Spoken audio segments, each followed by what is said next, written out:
તમામ મિત્રો આજે અમે આવેદન પત્ર દેવા આવ્યા. આ લોકો એમ કહે છે કે ભંડોળ નથી. તો તમને આપ બતાવું કે અહીંયા પંચાયતમાં રોડ બનાવવાનું ચાલુ થઈ ગયું છે. તો અહીંયા આ લોકો પાસે અત્યારે ભંડોળ આવી જાય છે. જ્યારે રામકો વિલેજ સોસાયટી આટલો વિરોધ કરે છે તો એમ કહે છે કે ભંડોળ નથી. તો ખરેખર શું આ વસ્તુ વ્યાજબી છે?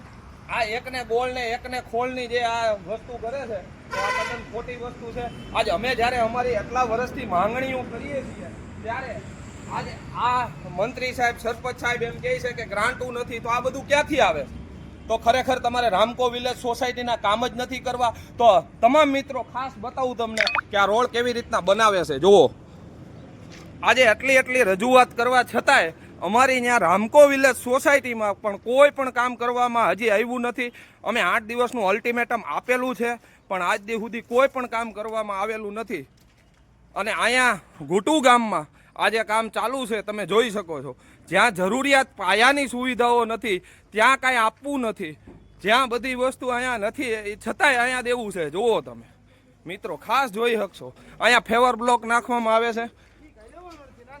જો અહીંની સુવિધા, અને મારા તમામ મીડિયામાં તમે બીજા પણ અમારી સોસાયટીની પણ સુવિધા જોઈ શકશો.